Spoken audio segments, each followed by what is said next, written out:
Hello, minions, vicarious vultures, vermin, and vampires, and welcome to the third encounter of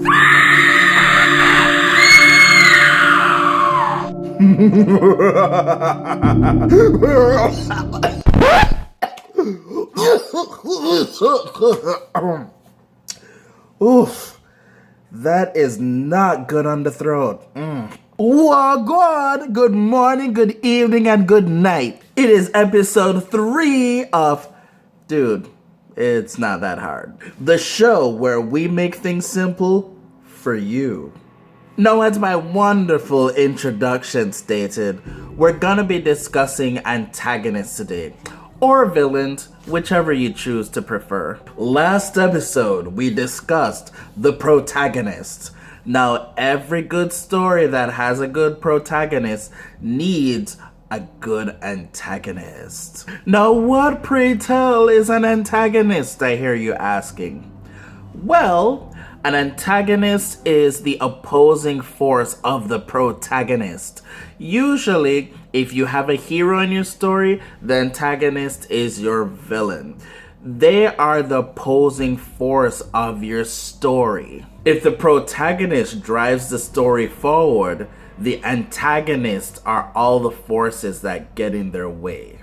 Now, not all stories require an antagonist, but they do add a lot of spice to your story.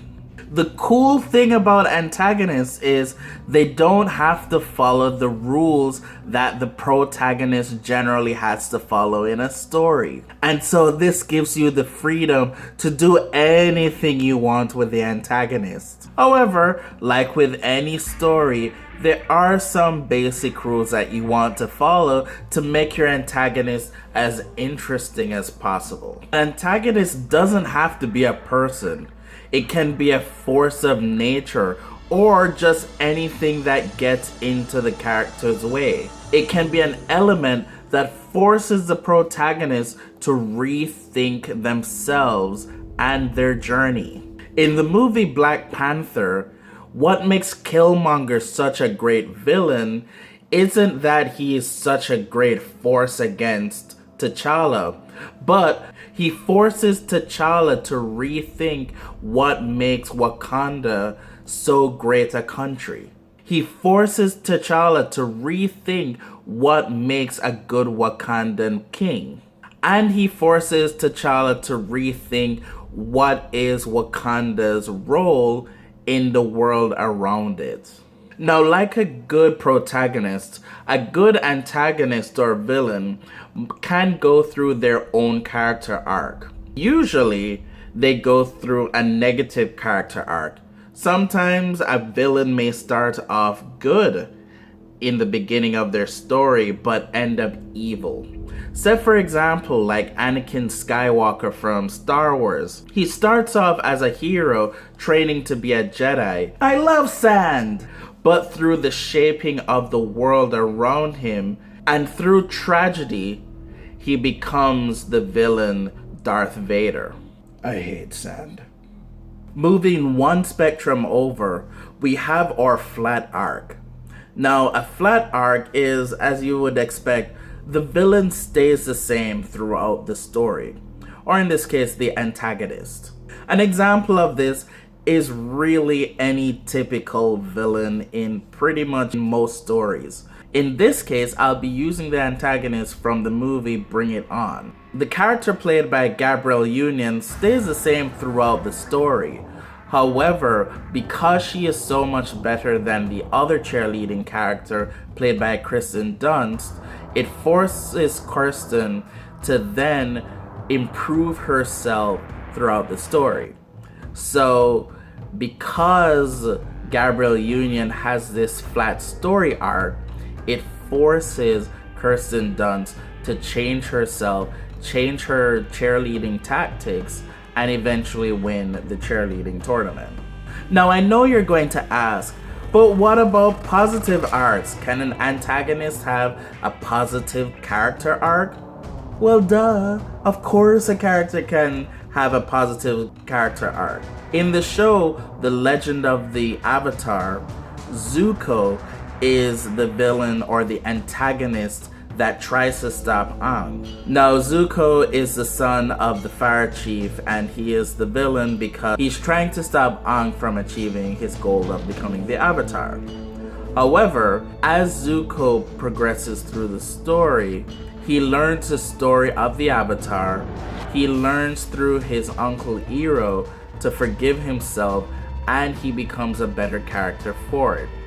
He still changes the main character, who is Aang, but he himself also goes through his own positive change from going from the villainous antagonist into the heroic antagonist. Now, like our protagonist, it's useful to know our antagonist. So you want to create a profile for them as well. What are their likes? What are their dislikes? And what are the things in the world that affects them? This will allow you to know how you want the antagonist to interact with the protagonist in your story. It also makes it easier for you to determine what type of antagonist that you want to create. Maybe you want the anti-hero antagonist who is hated by everyone but has a lovable heart of gold. Maybe you want an antagonist that just wants world domination and wants to burn everything in his path. Maybe you want an antagonist who is just the mean girl who just hates everyone. The important thing is to keep your antagonist as interesting as possible, because a good antagonist makes for an even better protagonist. Now, like with any character, you want to make sure that you avoid certain stereotypes when it comes to antagonists. Your antagonist doesn't always have to be the chatty catty girl. Your villain doesn't necessarily have to be the dark, brooding, dark-skinned villain. You can make your antagonist relatable. You can make them real people, real humans with real struggles, even if they're villains. Just because they're the antagonist for the protagonist doesn't necessarily mean that they don't go through their own struggles as well. Maybe if it's the Dark Lord of a kingdom, what are some of the social structures and social challenges that they have to overcome? In the movie Megamind, the character Megamind has to learn how to get over his sense of inadequacy and loneliness, a topic that a lot of us can relate to. The point is, you can have a villain that explores all sorts of different topics and emotions. It's your story. You can do whatever you want with it. You don't have to settle for the norm. And again, you don't have to take my word for it. There's so many books on how to write interesting antagonists, such as The 1 Hour Guide to Writing Better Antagonists by Mary Lynn Mercer. How to Write Superbad Villains, 13 Steps to Evil by Sasha Black. And as always, my two favorite YouTubers, Jenna Moresi and Hello Future Me. Okay, up till now, we've figured out how to write our story, how to make interesting protagonists, and now we're thrilling antagonists. The next thing we need is to build that world that we want to put them in. I can show you the world. Ooh, I can't wait to build worlds with you. Sometimes in our lives, we can feel like we're the villains. Maybe we did something or hurt someone in a way that we feel like we aren't worthy of forgiveness. But you aren't a villain. As long as we have life, we have an opportunity to undo the wrongs we've done and improve the lives around us. So pick yourself up, vow to do better each day, and take the required action. Remember, you are worthy of love and forgiveness. I believe in you, and I'll see you in the next episode.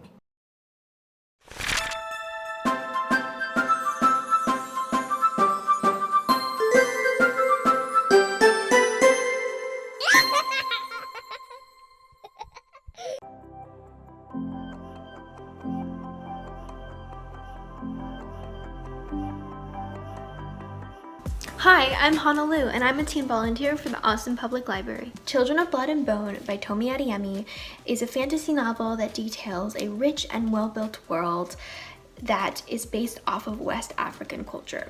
Zélie once lived in a world run by the magic of Tiders, Reapers, Burners, and many more, until the raid happened and magic disappeared. Under the king's orders, thousands of magi, those who possessed magic, were slaughtered, including Zélie's own mother. Years later, Zélie is still suffering from the trauma from the raid, and when she has the chance to bring back magic, she can't say no.